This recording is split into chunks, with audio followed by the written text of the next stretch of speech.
My name is Rachel Palmer. I'm 37 years old, and just last week, I attended a formal gala where I was being recognized for my contributions to research and education.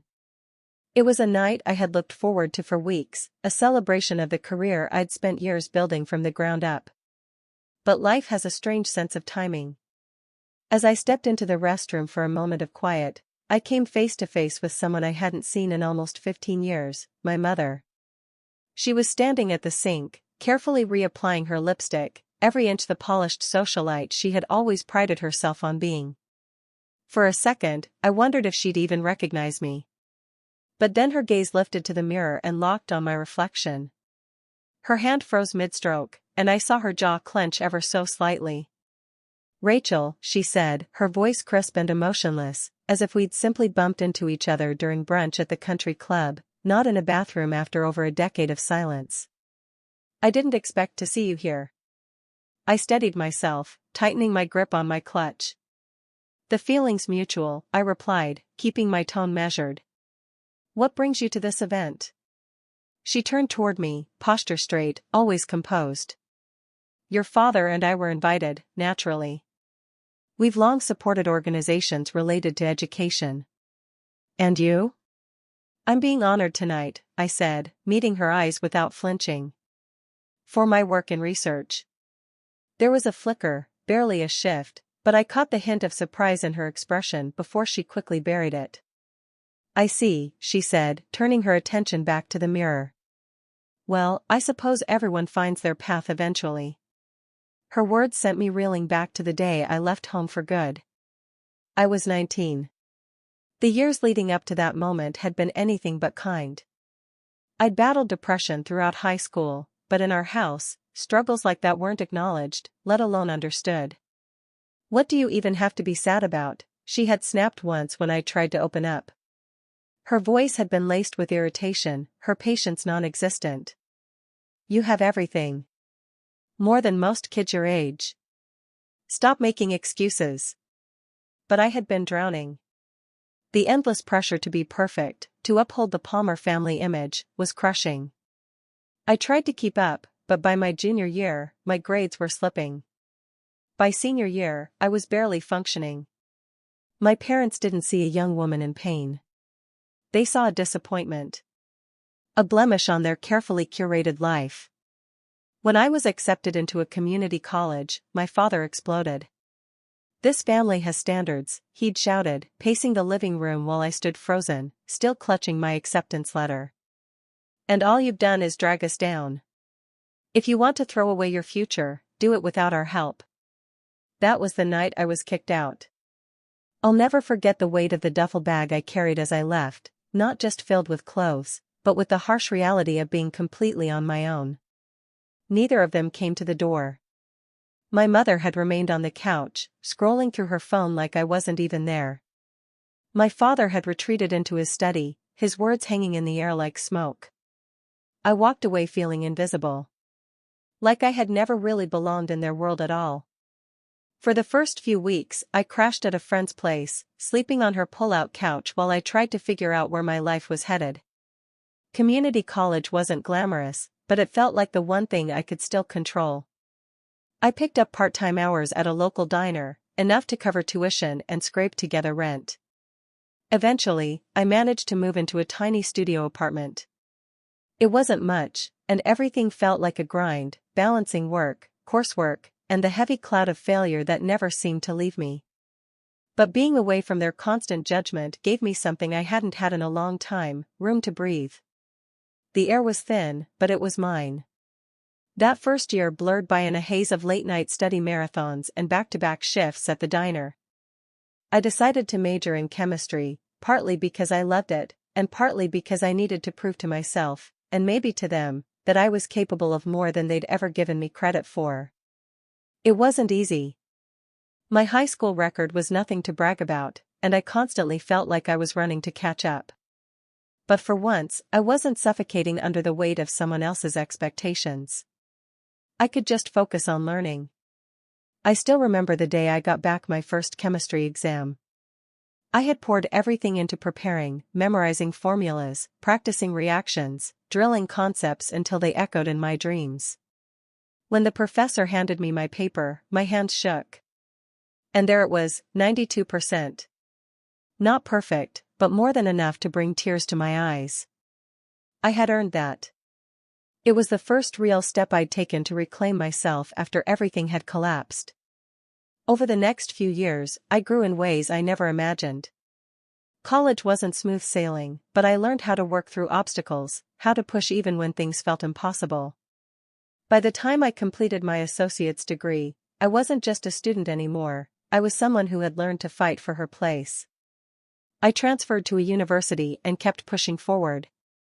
The insecure girl who once stumbled through high school had become someone who could stand in front of a lecture hall and break down complex theories with confidence. What once felt intimidating, chemistry, had become my passion. I didn't just want to get by, I wanted to excel. I still worked part-time, but I also began interning at local research labs. The experience opened doors I never thought I'd walk through. Eventually, it led me to something I never saw coming, a position as lead researcher at a nonprofit dedicated to promoting science education. It wasn't just a job, it was a mission. A chance to give back, to create opportunities for kids who, like me, were told they'd never amount to anything. Earning my bachelor's degree should have been a triumph. But when the day came, the celebration felt quieter than I expected. My parents didn't call. Not to say congratulations, not to ask what I planned to do next. Nothing. My father ran a massive fertilizer empire, with more money than he knew what to do with. He and my mother lived in a sprawling estate, hosted elite fundraisers, and schmoozed with politicians and CEOs. But despite all that wealth and power, they had never shown the slightest interest in my life, unless it was to criticize. Even after graduating with honors, after climbing my way out of the wreckage they left me in, I was still invisible in their world. I wasn't their daughter, I was their disappointment. It hurt more than I wanted to admit. Some part of me had held on to the hope that maybe, just maybe, they'd show up. That they'd see me and finally say they were proud. But they didn't. I was still the unwanted footnote in their perfect lives. The only person who showed up at my graduation was Aunt Lydia, my mom's younger sister, the family's so-called embarrassment.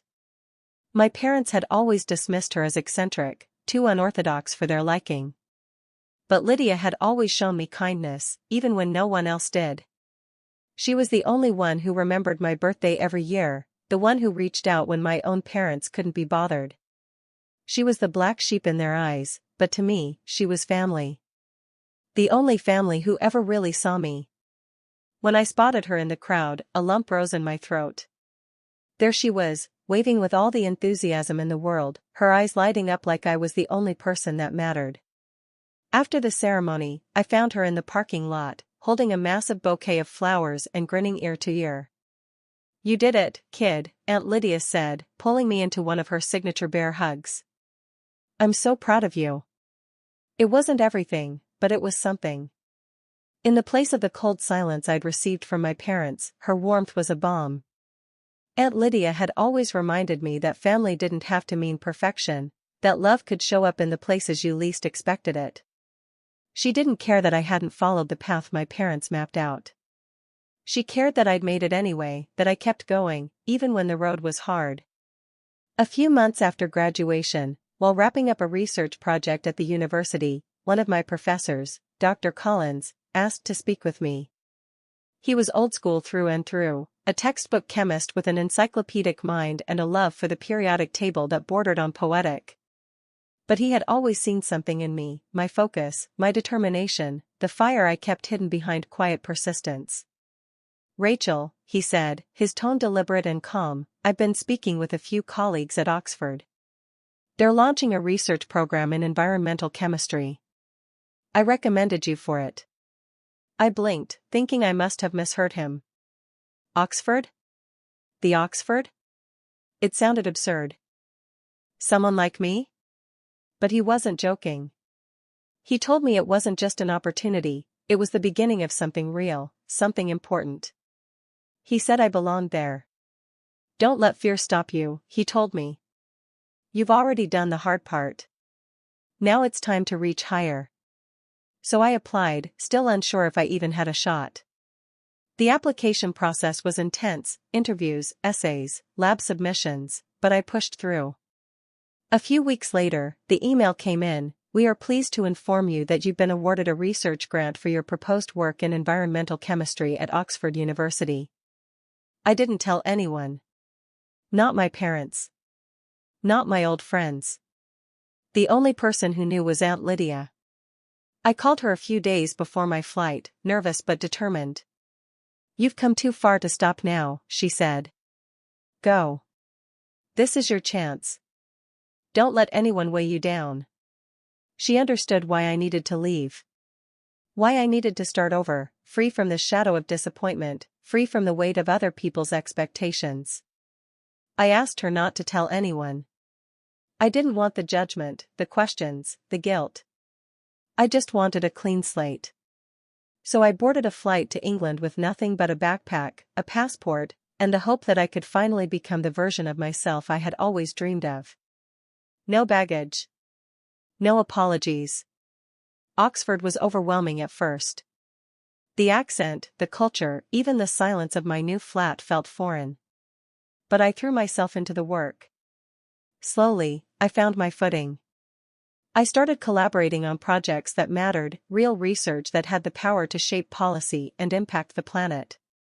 For the first time, chemistry wasn't about proving anything to anyone. It wasn't about grades or earning back love that had always been conditional. It was about the future, about healing the earth, about discovery. And for the first time, I felt like I was exactly where I was meant to be. As the years went by, I completed my master's degree and, driven by the momentum of my work, decided to pursue a PhD. The journey was intense: long hours in the lab, nights with no sleep, days when I questioned everything, but I refused to give up. I had found my place at Oxford, and I wasn't turning back. After years of dedication, experiments, and writing, I earned my doctorate in environmental chemistry, establishing myself as a respected researcher in the field.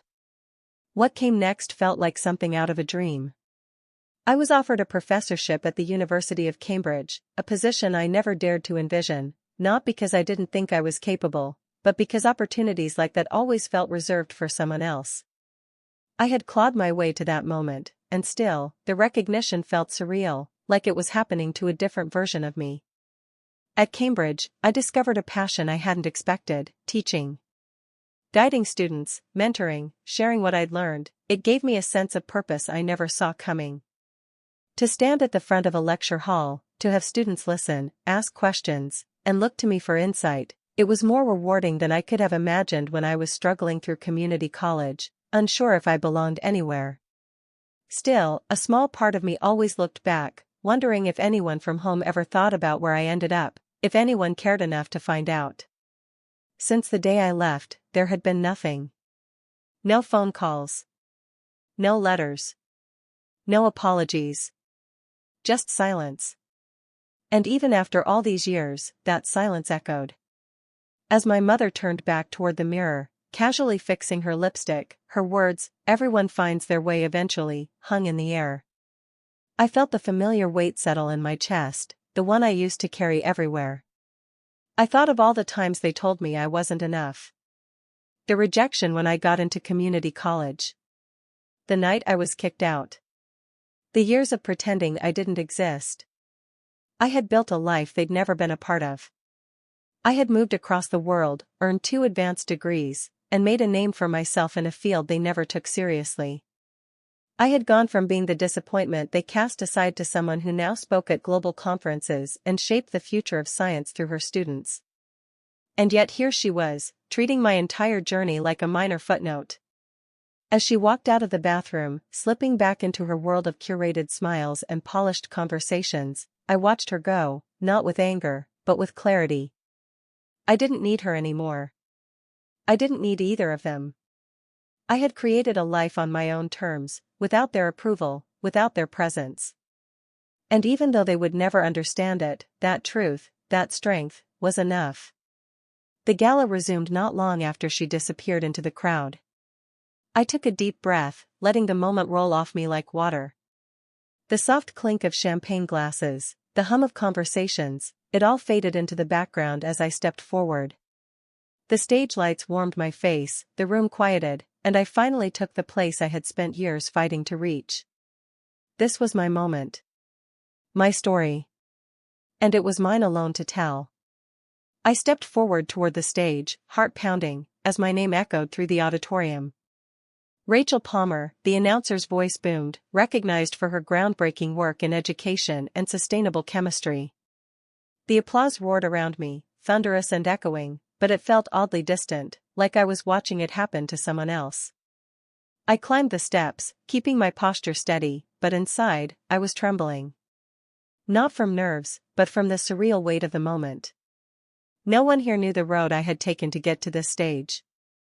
They didn't know what it had cost me, what I'd lost, what I'd fought for. To them, I was simply a name and a title, not the girl who once slept on a couch, clawing her way through night shifts and textbooks. The spotlight hit me, hot and bright, and I forced myself to breathe. This wasn't just about chemistry. This was about me. This was the moment I reclaimed the story my parents tried to erase, the moment I stopped needing anyone's approval but my own. As I stood there, still reeling, the host's voice rang out again. "Ladies and gentlemen," he said, pausing to let the room settle, "we have a very special announcement. In honor of tonight's recipient, whose work in education and sustainable chemistry is truly transformative, an anonymous donor has pledged a grant of $2 million. The room went utterly still. My heart felt like it skipped a beat. $2 million, he repeated. This gift will support the recipient's continued research and expand their impact in the field of education.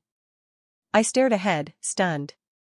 $2 million? The number seemed unreal, weightless and enormous all at once. I didn't even know how to process it. The announcement wasn't addressed to me specifically, not yet. The recipient hadn't been named. But I was already standing here. I was the one being honored. And that's when I realized, the donor didn't know it was me. They had pledged that money without knowing the award would go to the girl their family never believed in. The black sheep. The disappointment. I glanced out at the crowd, faces blurring into one another, until I caught a flicker of movement in the back of the room. Near the exit, someone stood up, abruptly. My eyes locked onto his. My father. For a split second, we stared at each other, his face contorted with something close to revulsion. Then, without a word, he turned and walked out. Fast. Deliberate. As if he couldn't bear to be in the same room. As if the air had become too thick with truth. He didn't wait to see who the recipient was. He didn't stay to hear the applause or the acknowledgement. He didn't even flinch when his daughter, was finally recognized by the world. The man who cast me out was running from the very thing he claimed I'd never become.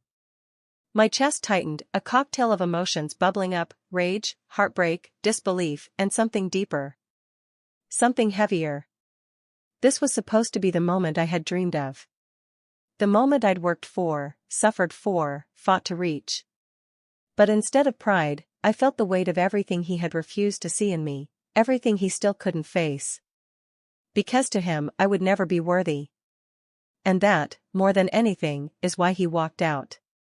Because the daughter he had discarded, had become the legacy he was too blind to believe in. As my father moved toward the exit, a strange, heavy feeling settled over me.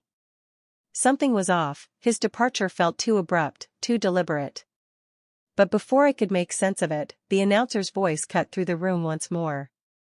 "Ladies and gentlemen," the host said, his voice ringing out with enthusiasm, "we are honored to present tonight's award, made possible by a generous $2 million grant. This contribution comes from Mosaic Fertilizers, a longtime advocate for education and sustainable chemistry, led by one of the most influential figures in the fertilizer industry. Mosaic Fertilizers. My father's company." I froze. The applause around me blurred into a dull roar. My heart slammed against my ribs as realization washed over me like ice water. The donor behind this prestigious grant, the man being praised for supporting innovation and progress, was my father. The same man who had spent years brushing me off. The same man who had walked out of the room the moment he heard I'd won.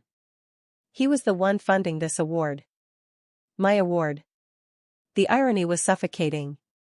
He had once dismissed my work, belittled my ambitions, treated my path like a stain on his perfectly curated legacy. And now, without knowing it, he had financed the very honor that would define my career. The recognition he couldn't stand to witness was made possible because of him. It was too much.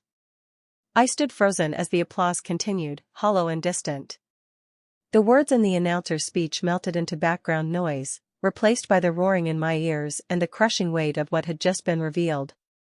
"Thank you," I managed to whisper into the microphone. My voice trembled, barely holding together. It was all I could muster, and it felt meaningless, small, in the face of something that had shattered me from the inside out. Without waiting for the next cue, I turned and walked off the stage, my steps quick and uneven. The weight of recognition, of the spotlight, of his money clinging to me like smoke. I couldn't stand there, smiling and shaking hands while a truth that felt like betrayal burned in my chest. I bolted down the hallway, shoving open the back exit, heart hammering as one thought repeated like a drumbeat in my head: my father. I had seen him leave, his expression dark and unreadable, a storm cloud of disgust and something else I couldn't quite name. He couldn't just walk out, not now, not after everything. Not when the truth had finally twisted around to reveal what he'd spent years denying. Outside, the cool air slapped against my skin. My eyes scanned the dimly lit lot. And then, I saw him.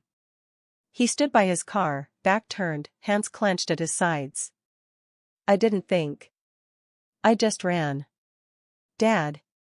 I called out, my voice cracking under the weight of everything I'd held in for years. He didn't turn around right away. His shoulders tensed, rigid. But then, slowly, he turned. That look, cold, bitter, as familiar as it was unbearable, greeted me like a ghost from my past. "What is it now, Rachel?" he said sharply, his tone cutting like glass. "You think I'm going to congratulate you?" I stopped just a few steps away, my chest tight, heart pounding. I knew exactly what this was. He hadn't realized who the grant recipient was, not until my name was announced. Until that moment, he thought he was simply backing a worthy cause, donating through the foundation, proud to support some promising scholar he could later boast about. He didn't expect me to be the one standing on that stage. His smile was more a sneer, twisted and bitter. "I can't decide if I'm disgusted or impressed," he said. "But there you are, taking my money. I bet that's what you were hoping for all along, wasn't it?" I saw it clearly, the resentment simmering in his eyes. The grant, $2 million, had come from Mosaic Fertilizers, his company. But once the money had gone to the foundation, he lost any say in how it was used.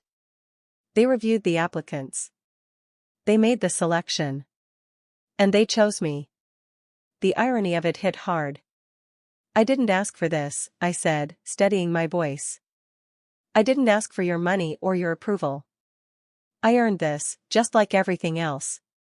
His eyes narrowed. "It doesn't change anything," he snapped. "You're still the disappointment I threw out of my house. No award's going to rewrite that." Anger flared in me, but I kept it contained. "It doesn't matter what you think anymore," I replied. "I built a life without you. If the money came from your company, that doesn't give you a claim on my success." I turned away, not waiting for a response. My heart was racing, but I didn't let myself look back. There was no point in engaging, he wouldn't understand. And, more importantly, I didn't need him to. I had spent far too long chasing his approval, trying to prove that I was worthy. And here we were, years later, and I was finally standing in the light of my own accomplishments, and all he could do was fume. That night, I couldn't sleep. The grant, which had initially felt like a triumph, a final vindication, now felt hollow. By morning, I saw it for what it truly was, not a reward, but a reminder. A reminder of the years of rejection, the silence, the pain of being discarded by the very people who were supposed to love me. So, I made a decision. I gave it all away. Every cent of that $2 million grant. I redirected the entire amount into scholarships for students who had been overlooked, students from backgrounds like mine, who'd been underestimated, doubted, or dismissed. I wanted to give them something I never had, a chance to rise on their own terms, free from the crushing expectations of people who never saw their potential. That money, once tied to bitterness and abandonment, would now become something better, something lasting. A lifeline. A future. When I clicked confirm on the donation, I felt a quiet peace settle over me. For the first time, I realized I didn't need his validation, his name, or his wealth. I had carved out a legacy of my own. One that didn't live in the shadow of his name, but in the lives I could now help lift. And that was enough. More than enough.